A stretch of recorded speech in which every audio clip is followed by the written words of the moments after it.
com a gente. Pessoal, coloca o Renato aí, por gentileza.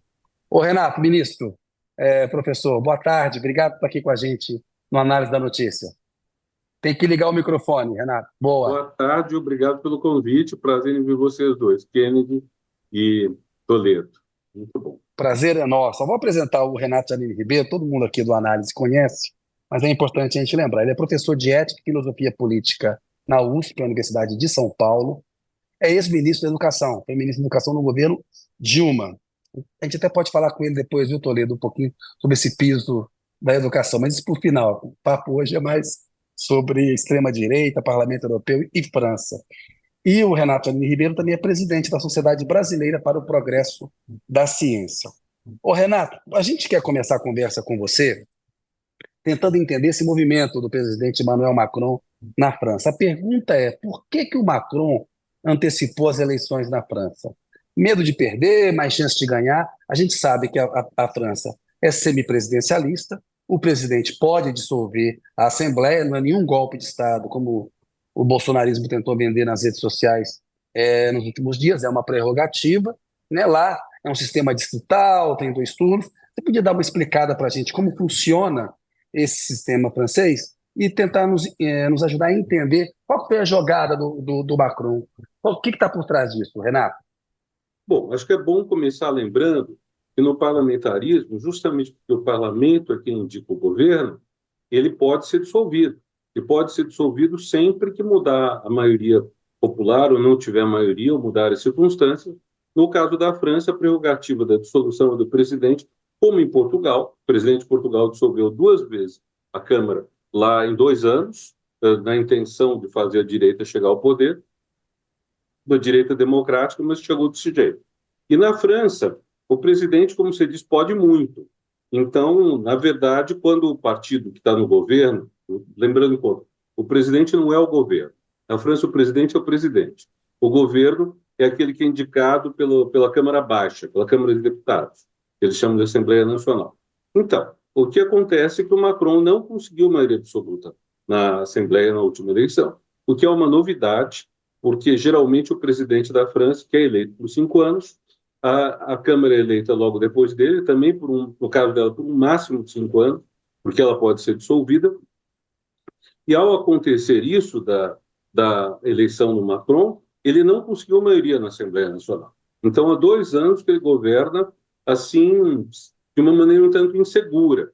Para ele fazer passar as leis, ele tem que usar um dispositivo muito contestado, mas que está na Constituição francesa, que é simplificando o seguinte: o governo declara que quer passar uma lei, e aí o único jeito de não passar essa lei é se a Assembleia derrubar o governo, pela maioria absoluta dos seus membros. Porque dá muito trabalho e suporia que a extrema-direita e a esquerda se aliassem com a mesma plataforma, mesmo tudo, que não vai acontecer. O que acontece? O Macron, ao levar essa surra, com 40% dos votos para a extrema-direita, decidiu fazer essa jogada. Essa jogada é uma jogada de alto risco. Ele deu só 20 dias entre a dissolução e a eleição, é o prazo mínimo, a Constituição dá 20 dias, ele deu 21, é praticamente a mesma coisa, e a expectativa dele é colocar o eleitorado, digamos, diante de um desafio e dizer, olha, ou vocês dão maioria para mim, ou vocês vão ter um governo de extrema-direita que vai provavelmente ser uma confusão, uma calamidade até para a França, porque é um governo que é um partido que sempre foi contrário à União Europeia, contrário ao euro, que tem relações muito próximas com o Putin, que defende uma pauta toda contra os direitos humanos, contra imigrantes, etc. Agora, o problema é que o sistema eleitoral francês é um tanto complexo, porque não só é distrital, como eu acho que é o único país importante que tem o distrital em 2 turnos. Quer dizer, são 577 distritos, cada um tem uma votação que vai ser no primeiro turno agora, no final do mês, e se alguém tiver maioria absoluta no distrito, está eleito. Geralmente, dos 500 e tantos deputados, são menos de 200 que são eleitos no primeiro turno. Então, vão para o segundo turno aqueles que tiveram mais votos, mas aí já entram os detalhes franceses. Primeiro, não são os dois mais votados, são todos que tiveram pelo menos 1/8 dos votos válidos, porque com frequência dá 3 nomes, chama de eleição triangular. E no segundo turno não existe exigência de maioria absoluta. Então, o que pode acontecer é no segundo turno encavalar. Então, por isso que eles têm duas coisas francesas bem típicas. Uma é candidaturas únicas. Então, a esquerda já fechou que vai lançar candidaturas únicas. E a outra são as desistências. Então, quer dizer, se você tiver três nomes que vão para o segundo turno, um for da Marine Le Pen, outro for do Macron e outro for da esquerda, então vai haver desistência entre o nome do Macron e o nome da esquerda contra a Marine Le Pen ou não? Na prática, é essa a questão que está em jogo agora. A esquerda conseguiu uma jogada boa, ela se uniu. A esquerda estava muito dividida, porque o partido mais à esquerda, dentre os importantes, o partido Mélenchon, a França em submissa, esse partido aparentemente não ia jogar junto com os outros. Estava um conflito muito grande dele com os socialistas. Mas em 24 horas eles conseguiram fazer um acordo de lançar candidaturas únicas, porque fortalece a esquerda e enfraquece um pouco o Macron. Mas resta ver o que vai rolar disso tudo. Vamos supor, a hipótese mais provável, a meu ver, é que a Marine Le Pen não consiga maioria absoluta, não consiga formar o governo, e que seja mais ou menos parecido com o que houve antes. Ou seja, Macron com um certo número de deputados, a esquerda talvez aumentando o seu número de deputados, mas nenhum desses três grupos, esquerda, Macron e Marine Le Pen, tendo maioria absoluta. Aí vão ter que negociar. E aí está a questão. Veja, a extrema-direita está numa situação curiosa, porque, além do mais, entra o fato que Marine Le Pen é brigada com a sobrinha. A sobrinha criou está em outro partido, também de extrema-direita. E tentaram se entender, mas não houve entendimento.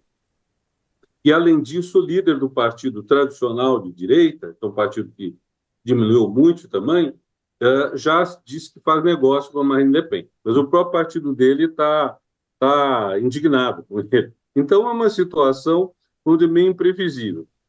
Até agora, o que eu falei é o que a gente lê nos jornais. O que eu posso acrescentar de novidade é o seguinte: o Macron está pensando a longo prazo. Ele convocou a eleição imediatamente, mas está pensando em três datas. A primeira data é essa, final de junho, começo de julho, eleição da Assembleia Nacional. Pior hipótese para o Macron, a Marine Le Pen forma o governo. Aí vem a segunda data. O presidente não pode dissolver em seguida. Ele dissolveu agora, quando dissolve, tem que esperar um ano para dissolver de novo. Então, primeira data, daqui a um ano. Se a Marine Le Pen fizer o governo com ela, por pessoa interposta, e for um fracasso, tem boa chance de ser, daqui a um ano Macron pode dissolver e enterrar a Marine Le Pen. Então, é um risco grande, um ano de políticas racistas, de políticas de repressão policial, mas daqui a um ano Macron pode fazer uma nova eleição e confiar que a Le Pen perca. Então, a segunda data é essa. Terceira data daqui a 3 anos. Daqui a 3 anos termina o mandato do Macron e aí ele faz o sucessor. Se nesse período a extrema-direita tiver exercido o poder e tiver sido um fracasso, o Macron tem chance de fortalecer o candidato dele para a eleição presidencial de 2027. Então, é um raciocínio de longo prazo muito frio, feito com muito sangue frio, não é um raciocínio feito no calor da hora, é uma coisa que ele já pensou todos os desdobramentos possíveis nos próximos anos. Renato, é arriscado, mas do ponto de vista do Macron foi a melhor jogada que ele podia fazer. Porque o pior cenário é uma coabitação durante um ano, para tentar uma nova disputa da Assembleia daqui a um ano. Se for um fracasso, ele fortalece a chance para o sucessor dele, porque ele não pode se reeleger. Não é isso? Ou seja, para lutar contra a extrema-direita, foi a melhor estratégia que ele podia ter feito, né? Quer dizer, tendo a chance de a extrema-direita perder a eleição também, né? Mas estou dizendo, dado que Sim. a extrema-direita sai com uma votação muito grande, veja o percentual: 40% extrema-direita, 15, 16% Macron, 30 e poucos por cento esquerda. Então a extrema-direita está com muita vantagem. E como o descontentamento com ele é muito grande, o governo dele é muito grande, então há um voto de protesto. A esperança dele é que o voto nas eleições europeias seja um voto mais abstrato. O voto da eleição europeia é engraçado.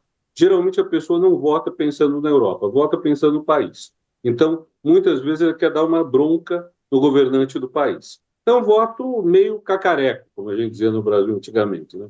Um voto que não tem muito efeito prático. Então, o que o Macron está dizendo é: gente, galera, vocês querem mesmo isso, se quiserem, vai ter. Então, não deixa. Eu acho que tem habilidade, viu? Não foi Vai lá, Zé. um tiro no pé, não. É isso que eu ia te perguntar, Renato. Se essa eleição para o Parlamento Europeu, que, como você disse, não afeta diretamente a vida de todo mundo, como afeta a eleição nacional, serve como, digamos, uma prévia do que vai acontecer na eleição para o parlamento francês, não para o parlamento europeu. Se todo mundo que vai votar para o parlamento francês votou também no parlamento europeu, ou seja, se o comparecimento é igual, se a disposição das pessoas é igual, quer dizer, tudo o que você brilhantemente explicou me leva a crer que foi uma jogada do Macron para dizer, olha, eleitor, ali você estava brincando, né? Agora vamos falar sério. Você quer isso mesmo que vocês querem? Vocês querem sair da União Europeia? Vocês querem abandonar o euro? Querem voltar a ter franco aqui na rua? Fazer o mesmo erro que a Inglaterra e o Reino Unido cometeram? Eu acho que é isso. Você pegou bem, inclusive, um aspecto que eu não tinha comentado, que é o que o voto lá não é obrigatório. Então, não é necessariamente o mesmo eleitorado que vai numa ocasião ou noutra. Veja, no Chile, os plebiscitos da Constituição, que eu vi lá, teve votações em que o voto era obrigatório e outras que não era. E deu resultados diferentes. Porque quando o voto não é obrigatório, você tem de maneira de convencer as pessoas a irem. Se uma pessoa decide, quer dizer, como chama? A abstenção na Europa é alta. A abstenção onde o voto não é obrigatório costuma ser alta. Ser metade, às vezes mais de metade da população. Eu lembro de um tempo que a Colômbia tinha 80% de abstenção. Não sei como ficou, mas era histórico na Colômbia, 4/5 dos eleitores não iriam votar. Isso também muda as coisas. Então, Uhum. nós não sabemos quem vai ser o eleitorado efetivamente que vai comparecer. É de esperar que seja um comparecimento maior e que, além disso, um voto mais consciente e menos de protesto. Mas os franceses são um povo que se irrita facilmente. Tem até um grupo de Facebook que diz: eu gosto franceses porque eles queimam carros da rua. Protesto na França com frequência dão nisso. O pessoal vai lá e queima carro que está na rua. Não sei porquê, mas é um povo Hum. muito belicoso, né, em termos políticos. Agora, eu queria que você analisasse um pouquinho o resultado da eleição para o Parlamento Europeu, levando em conta também os outros países, porque tudo bem, a direita cresceu, a extrema-direita cresceu muito na França, teve algum crescimento na Alemanha, mas teve países em que ela recuou, né? Portugal, Espanha. Traça um cenário para a gente do que significa essa eleição para o Parlamento Europeu de fato, ou se estamos Olha, exagerando a importância dela. a gente tem que lembrar que depois da saída da Inglaterra, são 27 países na Europa, na União Europeia, mas que surgiram a partir de seis, de meia dúzia, o que uns 70 anos atrás quase, os anos 50, com o mercado comum europeu. Esses seis países eram os dois inimigos históricos, Alemanha e França, a Itália, e os três países pequenos que formam o que o pessoal chama de Benelux, Bélgica, Holanda e Luxemburgo. Então, o curioso é que dos seis iniciais, os três mais importantes tiveram um avanço da extrema-direita. Mas ele significa coisas muito diferentes. Na Itália não muda nada. A primeira-ministra é de extrema-direita, tem fascistas, tem outros grupos extremistas, e continua no governo. Ela está sendo mais ou menos normalizada pela Europa, e ela não, enfim, não é tão, talvez não seja tão radical. E a Itália, além do mais, não é uma potência, que tem crises econômicas e políticas históricas. Então, o que acontece na Itália não tem muito efeito para fora das fronteiras. Na Alemanha, sim, a extrema-direita avançou, mas ela teve metade dos votos da direita tradicional, direita da Angela Merkel, que seria o meu sonho de direita, viu? Direita democrática, direita que mantém Estado, bem-estar social, tudo. É uma direita realmente democrática. Direita que não quer fazer aliança com a extrema-direita, né? Porque é uma direita que se diz Exatamente. democrática, que adora fazer aliança com a extrema-direita, né? Pois é, esse é o problema que está havendo. E na França é o terceiro caso, justamente o que o Kennedy falou. É uma direita que a gente receia que deu uma de Aécio Neves, vamos dizer assim. O Aécio Neves é aquele político que, depois de perder uma eleição, decidiu subordinar a extrema-direita e liquidou a si próprio, liquidou seu partido, liquidou a democracia por alguns anos, fez todo esse desastre. E aí, esse é o problema. A França é caso quase único, porque Portugal e Espanha, como você disse, Toledo, eles não tiveram mesmo a mesma atitude. Em Portugal, teve, acho que metade dos votos, proporcionalmente, que teve nas eleições locais, o contrário do que a gente espera que role na França, né? Quer dizer, na França a gente espera que nas eleições locais tenha menos votos do extremismo. Mas, enfim, eu tenho a impressão, quer dizer, o que a gente tem visto, que essa governança da União Europeia ao centro, com a prevalência da direita democrática, que é o quê? Ursula von der Leyen. Ursula von der Leyen, a principal executiva da Europa, foi ministra da Angela Merkel. Ela não é tão democrata quanto a Angela Merkel, ela está fazendo um namoro com a primeira-ministra da Itália, mas, de qualquer forma, não é essa direita assim. Então, a gente tem, hoje, uma colisão informal que colocaria socialistas, democratas, cristãos ou conservadores, se quiser, liberais, que é a ala do Macron, garantindo os principais cargos da Europa. E fala-se muito no Antônio Costa, o ex-primeiro-ministro de Portugal, que pouca gente sabe, mas é de ascendência indiana, a família dele, uma parte da família vem de Goa, na Índia. O Antônio Costa tem chance de ser o presidente do Conselho Europeu, que não é o órgão executivo, mas é o órgão que reúne os chefes de governo, os dirigentes principais da Europa, né? Que atualmente está com um belga, se não me engano.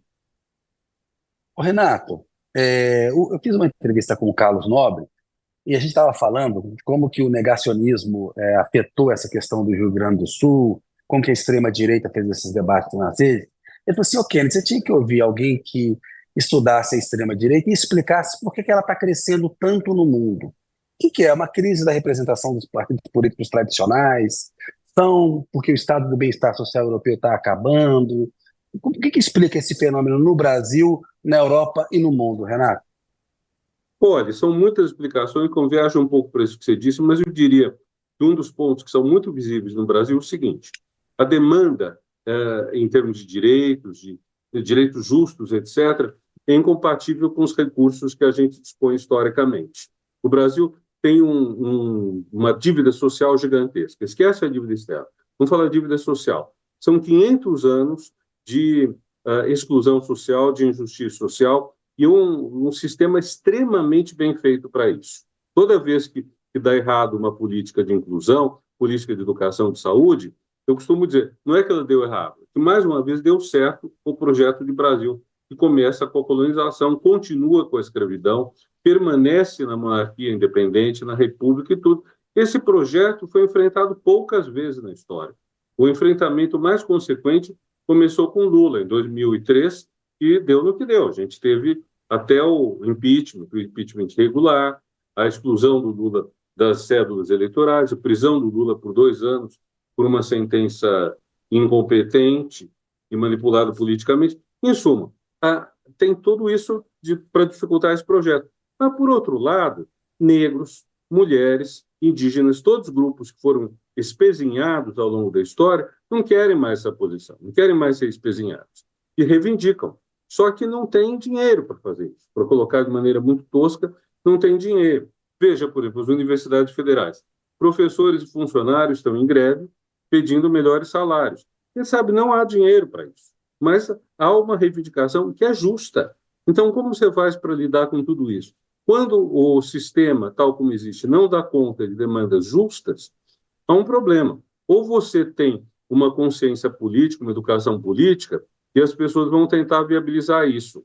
No Brasil, deveria ser taxando, tributando, fazendo pagar imposto quem tem riqueza ou renda muito elevada. Ou seja, nós deveríamos mudar o imposto de renda, mudar o imposto territorial rural, tornar progressivo o imposto sobre o imposto territorial urbano, que é o imposto sobre as casas, que é municipal, o imposto sobre os veículos, que é estadual. Deveríamos tornar tudo isso, como chamam, progressivo. Quer dizer, não tem sentido um carro de 50 mil reais pagar o mesmo percentual que uma Lamborghini de 2, 3 milhões de reais. Se você cobrar 10, 20% do valor da Lamborghini, para o dono não faz diferença.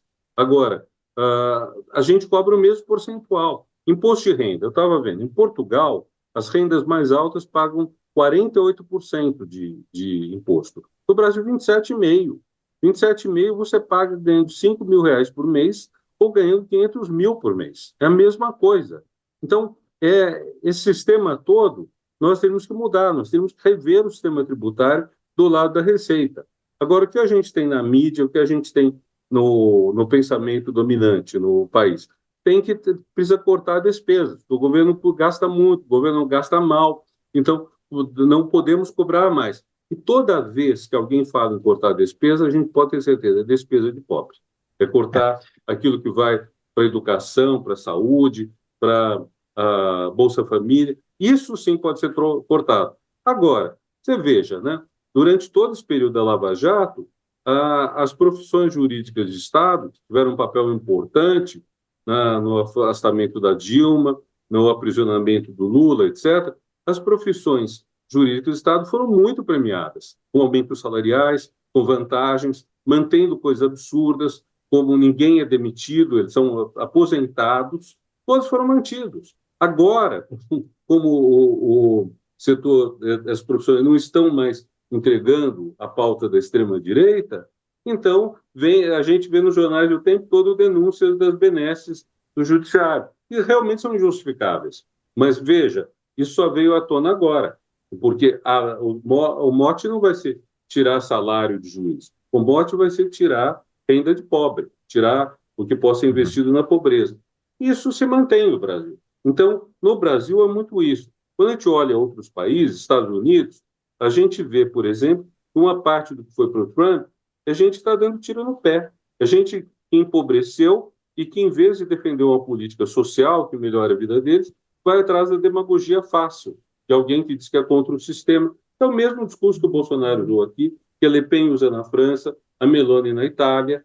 É o mesmo discurso. É um discurso demagógico e que, infelizmente, pega. E pega, em parte, por uma falta de educação política. Quer dizer, as pessoas, em vez de pensar... Veja, no Brasil, a falta de educação política se esmera no tema da corrupção. De modo geral, no Brasil, se discutir direita e esquerda, não se discute. Se discute é ladrão ou não é ladrão. Então, aí é muito fácil acusar alguém de ladrão. Eu não pedi prova, não pedi nada, e as pessoas acreditam nisso. Eu acho que tudo isso Agora, é o coquetel explosivo. Fala, Toledo. a gente entrevistou na semana passada a Bettina Ferraz, que é economista-chefe do PNUD no Brasil, especialmente cuida do desenvolvimento dos índices de desenvolvimento humano, relatório de desenvolvimento humano.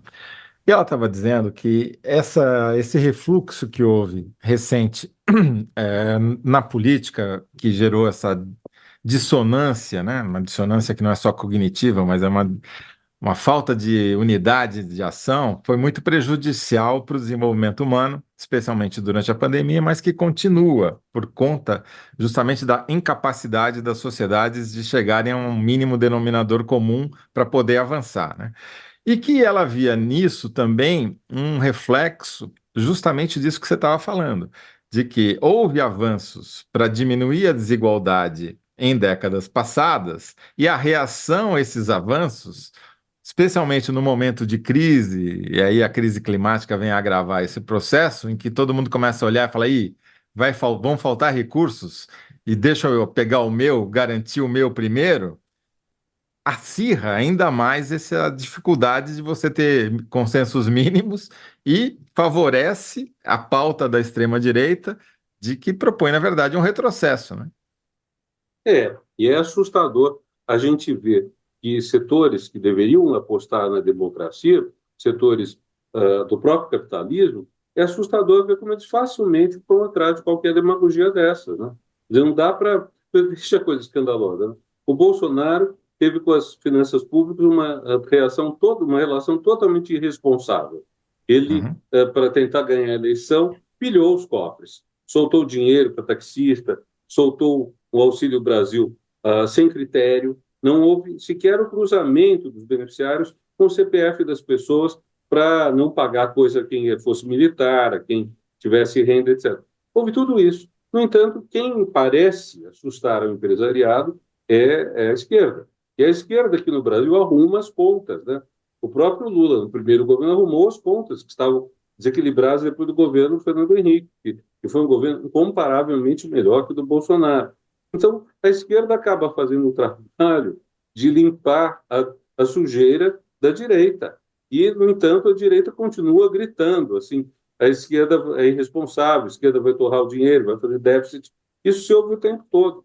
Agora, eu acho que a gente deveria parar um tanto de, ou pelo menos não discutir tanto o teto fiscal, e discutir mais cobrança de imposto que quem pode pagar. Eu sei que esse é um assunto muito difícil, muito pesado, mas acho que uma boa notícia é que a cruzada do Fernando Haddad para taxar os ultra-ricos conseguiu o apoio do Macron e do Biden. Isso é muito bom. Quer dizer, não quer dizer que vá emplacar isso, mas quer dizer que avança uma causa que, por exemplo, no caso dos Estados Unidos, a causa do Bernie Sanders, né?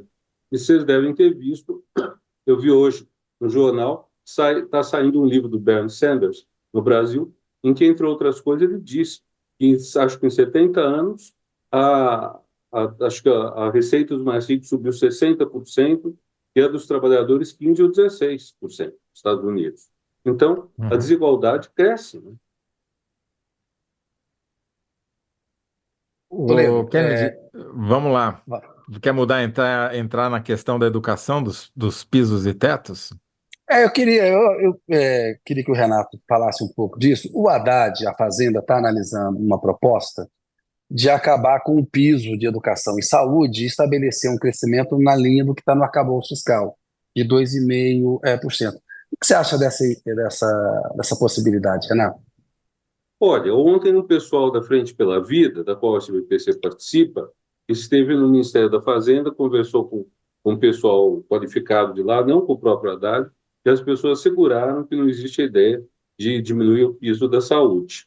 Então, hoje sai essa notícia, eu acho esquisito, viu? Porque o Fernando Haddad foi ministro da Educação, um excelente ministro da Educação, num período de expansão, e por uma vez na vida, o Brasil soube usar uma benesse, chamado boom das commodities, de uma maneira positiva. Eu lembro, quando eu li o Celso Furtado, Formação Econômica do Brasil, que ele dizia que, depois da Segunda Guerra Mundial, o Brasil estava cheio de dinheiro, porque tinha exportado muita matéria-prima durante a guerra, e torrou o dinheiro com importações. Torrou. E os governos Lula, Dilma, não fizeram essa torra de dinheiro. Então, investiram bem. E o Fernando tem essa experiência. Então, eu não acredito muito que isso aconteça, viu, o Kennedy? Mas eu acho que não seria bom. O problema que está havendo é que realmente falta pouco, sobra pouco dinheiro para investimento por parte do governo. Isso tem a ver, sim, com o subfinanciamento do Estado brasileiro. A gente sabe, o imposto no Brasil é elevado, a carga tributária é, acho que 38%, é um percentual que está estável há muito tempo. Se não me engano, o Fernando Henrique subiu de 24% para 30 e poucos por cento, mas a reclamação foi com o PT, que subiu talvez 2%, 3%. Mas o problema não é tanto a carga, é quem paga essa carga. Essa carga onera muito, por exemplo, compra e venda de artigos de consumo, que é um imposto injusto, que é um imposto que recai sobre os pobres. Eu acho que a gente tem que lutar para melhorar a cara do imposto de renda e tributar os bens, as propriedades. Propriedade você tem o quê? Você tem a declaração de renda, você coloca as coisas pelo valor histórico, então não é um bom referencial. Você tem o IPTU, o PVA, que são mais ou menos adequados, embora também o IPTU seja um valor que às vezes não corresponde ao valor real do imóvel. Agora, quer dizer, nós precisaríamos atualizar as declarações de bens, né, as declarações de renda. E nós precisaríamos ter uma cobrança do imposto territorial rural decente, porque hoje o que pagam fazendas de imposto, às vezes é irrisório. Então, nós precisamos fazer isso. Acho que tentar a velha ideia de que vamos cortar as despesas não vai funcionar, porque só vai aumentar o sofrimento de quem precisa de... E mais uma coisa, o que diz respeito aos mais pobres é o melhor investimento que existe, porque nós temos uma sociedade na qual talvez um terço, um quarto da população desfrutam de oportunidades. Essas pessoas que desfrutam de oportunidades fazem do Brasil, sei lá, a oitava economia do mundo, 12ª maior produção científica do mundo. Números são elevados. Agora, isso com um terço da população, talvez um quarto tendo chances. Se nós subirmos de um terço, um quarto para 100%, ou nos próximos anos para 60%, 70%, 80%, nós vamos aumentar muito a nossa produção. Não só o PIB. Estou falando também da nossa produção científica, tecnológica. O Brasil pode falar grosso, o Brasil pode falar alto. Nós podemos ser, eu sempre costumo dizer na SBPC, que tem áreas em que nós podemos ser protagonistas, quer dizer, líderes mundiais. A biodiversidade, nossa, as energias alternativas. O Brasil tem uma matriz de energia significativamente limpa. A nossa cultura, diversidade, humano-diversidade, apesar de sermos um país com racismo, preconceito e tudo, nós temos um relacionamento entre os diferentes grupos melhor do que na Europa existe. Então, tem muita coisa que nós temos que estudar e protagonizar. Renato, o tempo está acabando, mas tem uma pergunta que eu queria fazer para você. Tem um documentário na Netflix sobre o Hitler, nem é tão bom assim, mas ele vai passando aquele filme, né? É Me bem parece muito didático. semelhante. É bem Exatamente. didático. Vai passando o filme, eles não gostam de serem chamados de fascista, né? O Bolsonaro, o Trump, eles não gostam, né? Mas, é assim, o caminho, né? A descrença, estimular a descrença na política tradicional, mas usa a eleição para chegar ao poder. Você vê aí quase um século depois, 90 anos depois, aí, uma nova ameaça fascista no planeta, Renato. Como é que você analisa isso? Olha, eu gosto do que o Humberto Eco fala do fascismo. Ele dá, acho que umas 10 características, mas diz, isso tudo muda. Depende muito do que você coloca. Eu acho que o fascismo tem uma principal característica, que é a seguinte.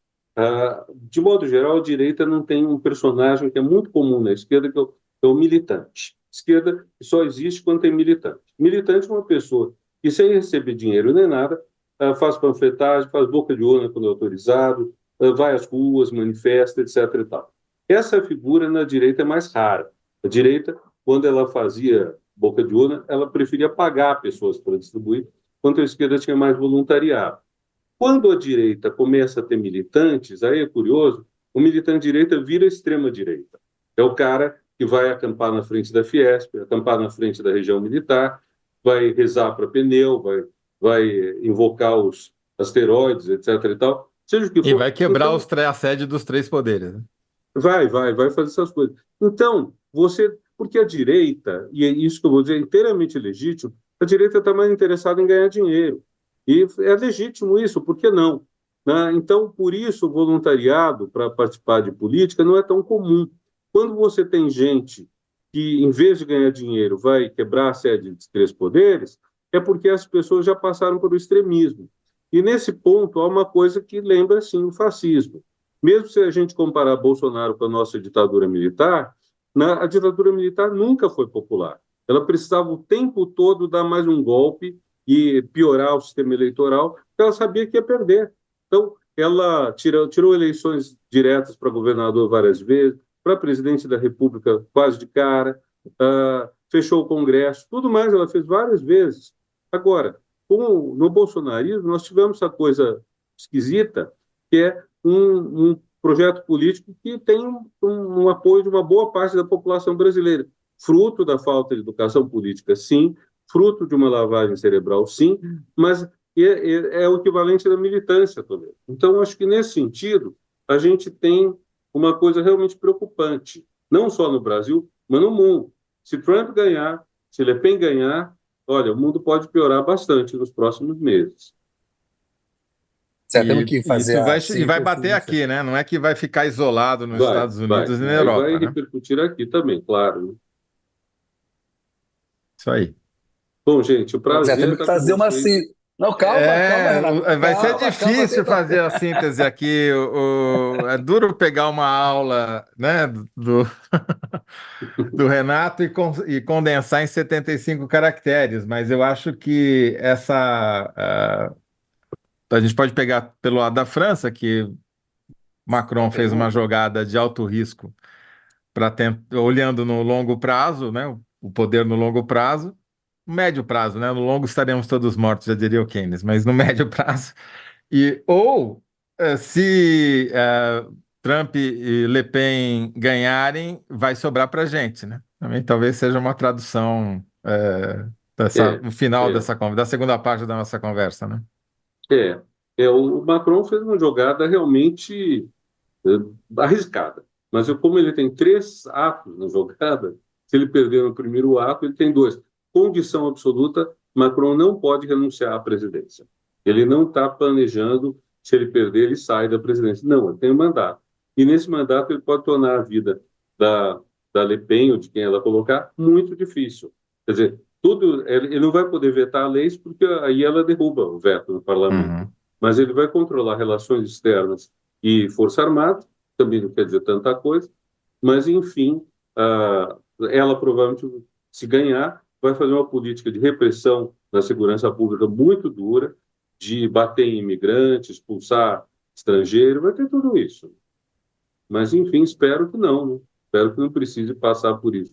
Nós passamos por uma situação análoga e, infelizmente, não parece que o Brasil tenha aprendido o suficiente. A gente continua mais ou menos meio a meio, que não é uma polarização, você tem só um extremo, não tem dois extremos, né? Exato. Você Enfim, tem o centro versus o extremo, né? isso.